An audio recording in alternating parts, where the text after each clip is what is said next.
شفاينشتايغر، ديباي، روني، ماتا. وفي الهجوم الشاب واليافع الذي يبدأ الموسم بشكل رائع والذي يقدم بداية مقنعة مع مانشستر يونايتد الفرنسي مارسيال. في المقابل الجانرز هذا اليوم خلفهم الكثير من الأنصار من المشجعين ويريدون إنهاء سلسلة من النتائج الغير مقنعة هذا الموسم، آخرها كان الخسارة ضد أولمبياكوس وفي هذا الملعب بالذات على مستوى دوري الأبطال. الجانرز يلعبون بتشكيلة مكونة من بيتر تشيك الذي يعود لحراسة مرمى أرسنال، بيلرين في جهة اليمين، باونيستا مع ميرتزاكر في وسط الدفاع، موسيسكي وآخرهم كوزيلي. مهارة عالية في التمرير من أوزيل، سانشيز عدى تمريرة بين لأوزيل، والكوت تصل إلى والكوت. الأرسنال يضغط من البداية، لمسة إلى رمزي ولكنها فيها تغطية وتدخل وخطأ من البداية. تكبو يحصل على العديد من الكرات الخطيرة، والآن لديه فرصة من ركنية عن طريق كازورلا ينفذها نحو القائم الثاني، تحضير بالرأس ولكنها بعيدة من جانب كيوكلان. رأسية عادت من واكوت لكن كاريك يتدخل، وايل يحصل على الكرة، بيلرين عرضية أخرى لكن الدفاع بليند خلصها، استعادها لأرسنال مرة أخرى. ضغط يتواصل، هجوم يستمر، أوزيل يحاول عرضية لسانشيز، الله مروع الجانرز، هدف جميل، لقطة جميلة، لمسات بإبداع لاعبي الجانرز. الله على أوزيل ثم بيلرين الثالثة لأوزيل. لاحظ معي مرة أخرى لمسة مسعود التي كانت بطريقة رائعة، رمزي لمسعود لم يكن متسللا، وين سانشيز، وين كعبة. يا متعة أداؤكم، يا روعة أقدامكم، يا علو كعبكم. الله على الأرسنال، جمالية في الأداء، جمالية في الكعوب، وهدف ملعوب. 6 دقائق فقط في القمة. الأرسنال يبدأ المباراة ليحلق في ملعب الإمارات، ليعتني يونايتد، ليضرب مرمى يونايتد. هدف أول يشعل هذه القمة في وقت مبكر. الأرسنال هدف وهجوم ووالكوت.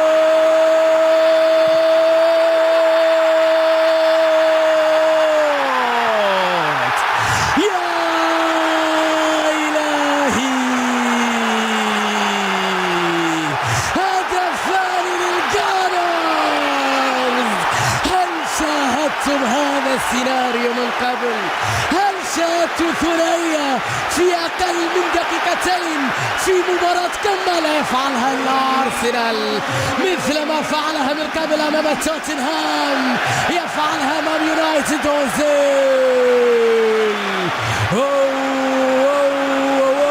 على الأرسنال، على روح الأرسنال وعلى متعتهم.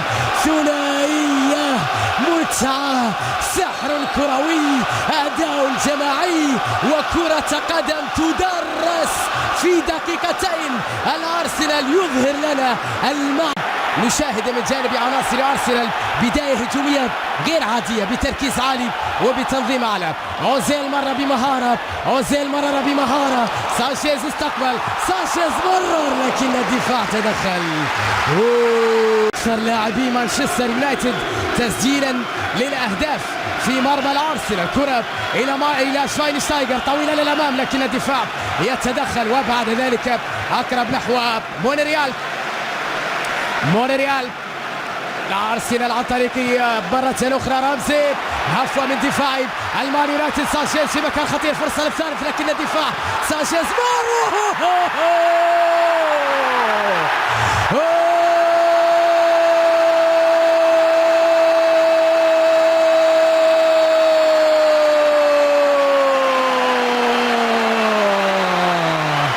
ضربة قوية يا سانشيز، ثلاثية لأرسنال. الله على أليكسيس، صاروخ شيلي عابر للقارات، شيلي وشالتها شباك يونايتد. بوم، قدمك يا سانشيز، روعة سانشيز، روعة قدمك اليمنى يا أليكسيس، اضرب هنا في مقتل وضعها، ضربها، سددها. أرسنال 3 أهداف، مان يونايتد لا شيء. أن تبدأ بهذه الطريقة القوية للجانرز. كرة ممتازة باتجاه ماتا في مكان خطير، ماتا إلى مارسيال، تمريرة لكن الدفاع كراها، ساعدها بعد ذلك كازورلا اليسار تصل لمصلحة الأرسنال. اللمسة إلى سانشيز، أليكسيس تلقى تمريرة ويحاول بعد كرة مونريال إلى سلام كازورلا، مرت بمحاذاة القائم، كرة مرت بمحاذاة القائم. عذرا مان يونايتد ما أشاهد من هذا السيناريو، أشاهد أرسنال أمام هال سيتي، وعذرا هال سيتي أنت الآخر. نعم، لأن يأتي اليمين المان في الهجوم، البحث عن إثبات الذات، البحث عن خروجات جيدة أو خروج جيد من هذه الدقائق الصعبة التي يعيش المان. مارسيال عدى عرضية مارسيال لكن ميرتزاكر خلصها إلى ركنية. الآن لمسة إلى شفاينشتايجر، شفايني في خط الوسط، شفايني يحاول بحث عن حلول، تحرك من جانب روني، تمريره باتجاه الجولدن بوي، روني يحاول، روني غير متسلل، يملك الكرة في مكان خطير، روني يبحث عن عرضية خطيرة لمصلحة يونايتد.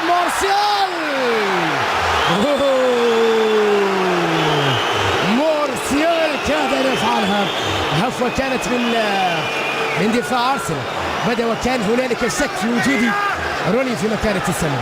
الجولدن بوي يلعب عرضية، ميرتزاكر تأخر في ميعادها، مارسيال أراد أن يستغل هذا الموقف لكن الكرة ضاعت. عودة إلى داني مرة أخرى، بليند، عرضية بليند خطيرة في منطقة الجزاء، بيتر يحصل على الكرة بثبات، بل أنه يريد البحث بعد ذلك عن مرتدة ممتازة من جانب أوزيل، أوزيل لمسة إلى سانشيز، فرصة متاحة لأرسنال، أليكسيس يحاول مرورا مع أوزيل، لمسة لأوزيل لوالكوت، والكوت يحاول إلى سانشيز مرة أخرى، سانشيز عرضية القائم الثاني جميلة، غير معقول يا رمزي، ماذا ضعت يا رمزي؟ الأرسنال ما هذه الكرة، ماذا فعل أوزيل وسانشيز ووالكوت في كرة ذكية جدا. سانشيز لعبها للقائم الثاني، يتلاعبون بدفاع مان يونايتد، تشعر أنهم يلعبون تشعر أنه بلاي ستيشن وليسوا بشر يتحركون بهذه الطريقة المنظمة الممتعة. على جهة اليمين بيلورين، مرتدى سريع على أرسنال، بيلورين في الجهة اليمنى، بيلورين عرضية للقائم الثاني، بعيد عن الكل، وبعد ذلك ضربة مرمى للماني جيد لكنه استعادها وللماني عادها، خاطئة لروني، الجولدن بوي تمريرة ولروني، الكرة بعد ذلك لمارسيال، مارسيال لماتا، ماتا لروني، روني يلعب عرضية، وينها هذه يا روني؟ روني هل أنت وين؟ أنا مخطئ من السنوات بصراحة. عادت لأوزيل والكوت على اليمين، عرضية والكوت بعيد عن سانشيز. يا رفاق لديكم 3 أهداف، اسمعوني جيدا، لديكم 3 أهداف ولكن لديكم فرصة لتسجلوا الرابع والخامس في مرمى مان يونايتد. بصراحة يونايتد يعاني كثيرا في الدفاع هذا اليوم، وهناك الكثير من المساحات المتاحة لأرسنال الذي سجل 3. على جهة اليمين تحرك في الجهة اليمنى من جانب ماتيو دارميان، يصل الكرة، يبحث عن حلول، تحرك من جانب شفايني، تمريرة في العمق، مارسيال بمهارة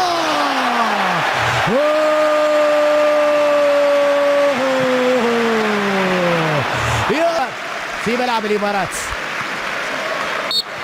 عصافرة تنطلق في هذه الأثناء سيداتي وسادتي. أنتوني تايلور ينهي الشوط الأول. الأرسنال 3 أهداف، مان يونايتد لا شيء في النتيجة، لا شيء في الأداء. شكرا لمتابعتكم، ليس هذا كل شيء في القمة، سنلتقي مع انطلاقة الشوط الثاني الذي ننتظر أن يكون أيضا مثيرا. شكرا لمتابعتكم. بسم الله الرحمن الرحيم، مرة أخرى سيداتي وسادتي نرحب بحضراتكم في الشوط الثاني من مواجهة الأرسنال ضد مان يونايتد في قمة مباريات الجولة الثامنة من البريمير ليج، الدوري الإنجليزي الممتاز، والذي يشهد في هذا الأسبوع الكثير من المباريات المثيرة والكثير من التغيرات. مان يونايتد يبدأ شوط المباراة الثاني بتغييرين. على مرمى ديخية. أشلي يونغ يحاول أشلي يونغ، مهارة من أشلي والكرة لكنها عند بيتر. حلوة من أشلي يونغ، المهارة العالية من أشلي في زحمة مدافعي أرسنال، أراد أن يسدد ولو باليمنى. نعرف يلعب باليسرى أكثر أشلي، تسديدته كانت سهلة من الكر. شفايني لمسة للأمام باتجاه مارسيال في المساحة، مارسيال طالت عليه وصل إليها، طالت وانتهت خطورتها، ضربة مرمى لأرسنال. لمسة شفايني، تحرك ذكي من جانب مارسيال، ولكن الكرة بعد ذلك طالت عليه، لم يكن متسللا، تسلل من بين مدافعي أرسنال. خطير جدا هذا اللاعب، هذا الولد سيكون غاية الخطورة. مسعود أوزيل في مكان خطير، هل يفعلها الألماني؟ أوزيل من مكان خطير جدا، أوزيل عنده كرة ثابتة لكنها في الجدار في المرة الثانية، لكنها مرة أخرى صدمت في الدفاع عند مانشستر يونايتد. الحائط الصد اللي كان فيه في اللايني كاريك سمولينج شاني. ركلة أرسنال يريد أن يضرب مرة أخرى هجمة في مرمى أو إلى مناطق أرسنال وبحثا عن هدف أول. أشلي يونغ عرضية، الدفاع خلصها.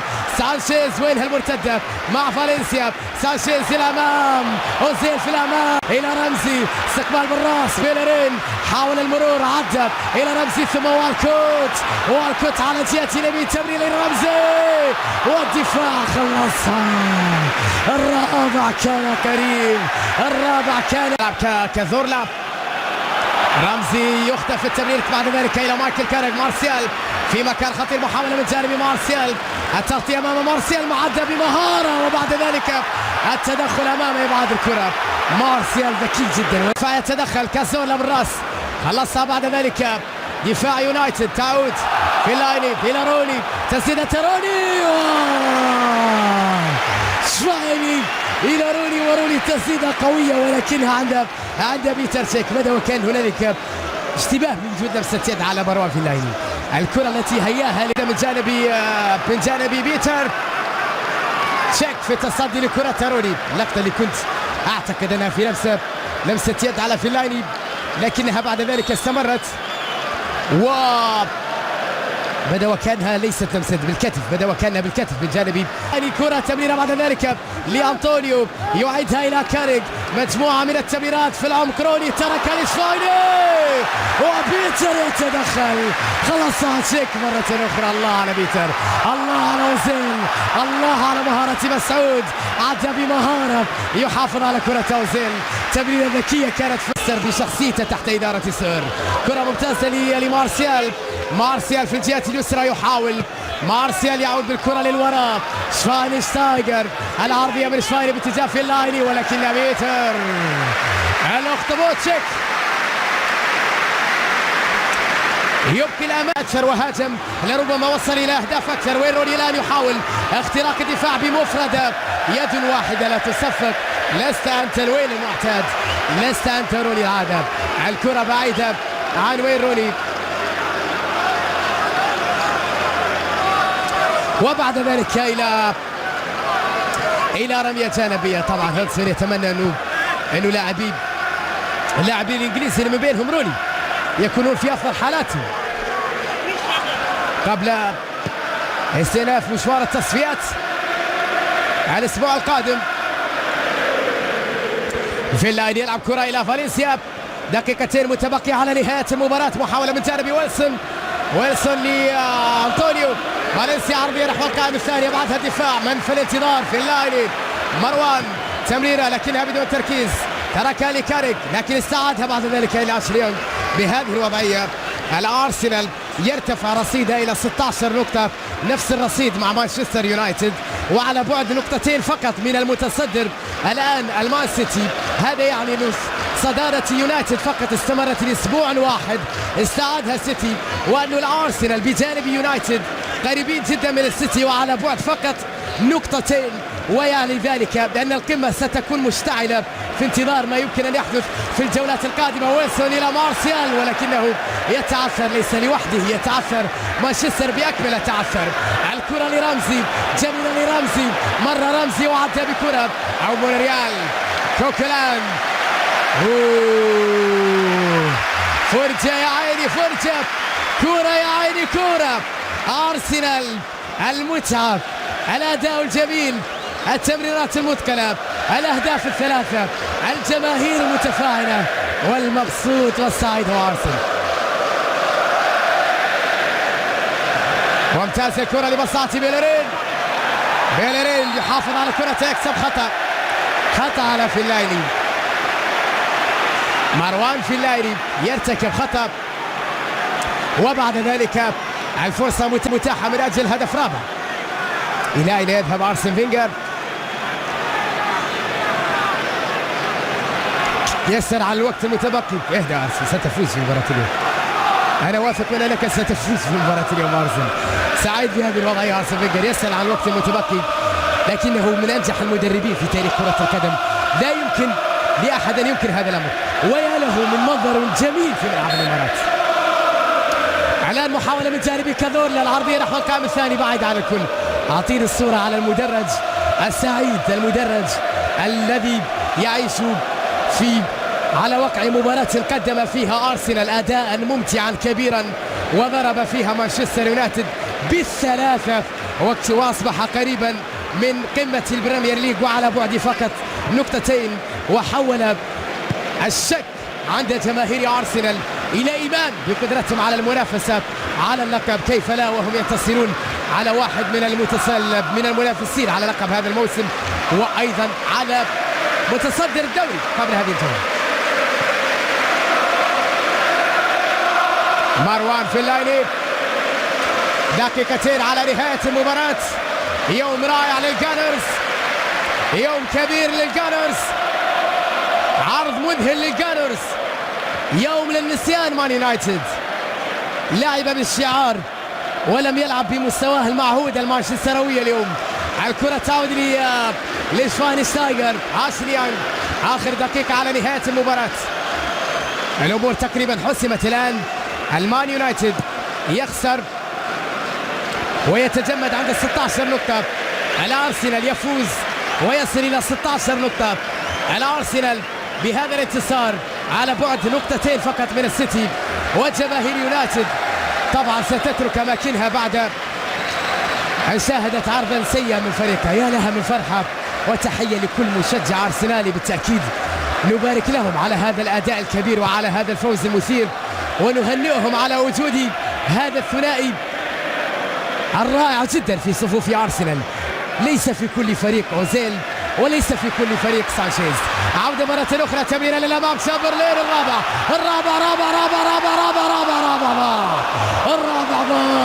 يا شامبرلين. لقطة الرابع كانت قريبة جدا، لكن عارضة مانشستر يونايتد رفضت هدف شامبرلين. ثلاثة حسبت عند ثلاثة، ومن أجل 3 نقاط الأرسنال حقق الفوز بهذا العرض الرائع جدا. نعم، أرسن فينجر يتفوق على مان يونايتد بالطول وبالعرض وبالثلاثة.